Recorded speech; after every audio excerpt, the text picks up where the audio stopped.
بسم اللہ الرحمن الرحیم۔ السلام علیکم ورحمۃ اللہ وبرکاتہ۔ سب سے پہلے درود و سلام اللہم صلی وسلم علی نبینا و حبیبنا محمد و آلہ و صحبہ صلی اللہ علیہ وسلم۔ ناظرین، آج میں آپ لوگوں کو بتلاؤں گا کہ وہ کون کون سے جانور ہیں جن کی قربانی جائز نہیں ہے۔ سب سے پہلا جانور جس کی ناک کٹی ہوئی ہو۔ ایسا جانور جس کی ناک کٹ جائے تو ایسے جانور کی قربانی جائز نہیں ہوگی۔ ناظرین، ناک کٹنے کا مطلب یہ ہے کہ وہ قربانی کرنے سے پہلے کٹ گئی ہو۔ اگر قربانی کرتے وقت ناک کٹ گئی تھی تو اس سے کوئی فرق نہیں پڑتا۔ دوسرا وہ جانور جس کی زبان کٹ گئی ہو، اور زبان بھی اتنی زیادہ کٹ جائے جس کی وجہ سے وہ چارہ نہ کھا پی سکے، تو ایسے صورت کے اندر اس کی قربانی جائز نہیں ہوگی۔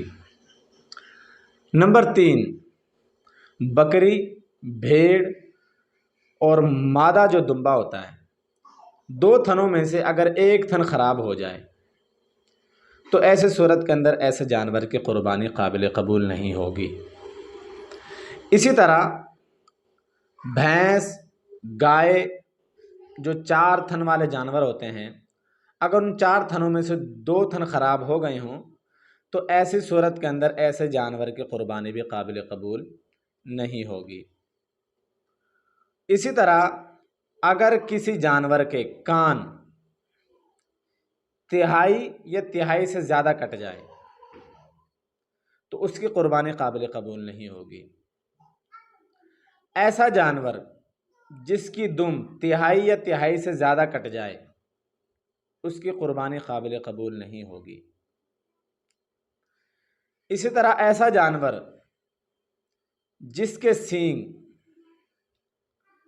پیدائشی طور پر نہیں تھے یا بعد کے اندر وہ اکھڑ گئے تھے، لیکن اکھڑنے کی وجہ سے کوئی زخم نہیں ہوا تھا، تو ایسے جانور کی قربانی جائز ہے۔ لیکن ایسا جانور کہ اس کا سینگ اکھڑ گیا، اکھڑنے کی وجہ سے زخم دماغ تک پہنچ گیا، تو یاد رکھیں ایسے جانور کی قربانی قابل قبول نہیں ہوگی۔ ناظرین، اگر کوئی جانور ایسا ہے جس کے پیٹ کے اندر بچہ تھا تو ایسی صورت کے اندر قربانی کے دنوں میں ایسے جانور کو قربانی کرنا مکروہ ہے۔ البتہ قربانی ہو سکتی ہے لیکن قربانی کرنا ایسے جانوروں کی مکروہ ہے۔ اسی طرح جو جانور لنگڑا ہو، اتنا زیادہ لنگڑا ہو کہ وہ اپنے چوتھے پاؤں کو زمین پر نہیں لگا سکتا، 3 پاؤں سلامت ہیں، چوتھے پاؤں کو زمین پر نہیں لگا سکتا، وہ چل نہیں سکتا، تو ایسی صورت کے اندر اس کی قربانی بھی قابل قبول نہیں ہوگی۔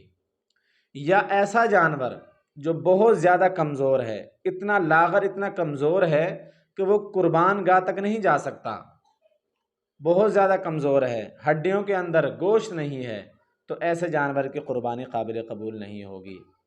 اسی طرح جو جانور پاگل ہے، مجنون جانور ہوتے ہیں جن کو کسی چیز کا پتہ ہی نہیں ہوتا، تو ایسے جانوروں کی قربانی قابل قبول نہیں ہوگی۔ ناظرین، اسی طرح خنثی جانور، بہت سارے جانور ایسے ہوتے ہیں نہ ان کے نر ہونے کا پتہ چلتا ہے اور نہ ہی مادہ ہونے کا پتہ چلتا ہے، یعنی دونوں سسٹم ہوتے ہیں ان میں، تو ایسے جانوروں کی قربانی قابل قبول نہیں ہے۔ ناظرین، اسی طرح وہ جانور جس کے دانت سرے سے نہیں تھے اس کی قربانی قابل قبول نہیں ہے۔ البتہ اگر کوئی جانور ایسا تھا جس کے دانت گر گئے تھے لیکن گرے ہوئے دانتوں سے زیادہ باقی دانت سلامت تھے تو ایسے جانور کی قربانی قابل قبول ہوگی۔ ناظرین، اسی طرح جو جانور کانا ہے یا اس کی دونوں آنکھیں نہیں ہیں یا ایک آنکھ اس کی جو ہے وہ سلامت ہے، ایک پھوٹی ہوئی ہے، تو ایسی صورت کے اندر اس جانور کی قربانی قابل قبول نہیں ہوگی۔ البتہ ایسا جانور جو بھینگا تھا، دونوں آنکھیں اس کی صحیح سلامت تھی، نظر صحیح آتا اس کو، لیکن بھینگا جانور ہے تو اس کی قربانی قابل قبول ہوگی۔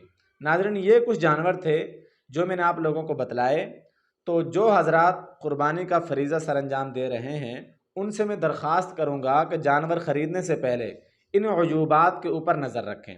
اگر کسی جانور کے اندر یہ جو عیوبات میں نے آپ لوگوں کو بتلائے، سرسری طور پر جو میں نے آپ کو بتلائے، اگر کسی جانور کے اندر یہ چیزیں موجود ہیں تو ان جانوروں کو نہ خریدیں، البتہ بہترین جانور خریدیں اور ان عیوبات سے پاک جانور خریدیں، ان کو اللہ کے راستے میں قربان کریں۔ اللہ رب العزت عمل کے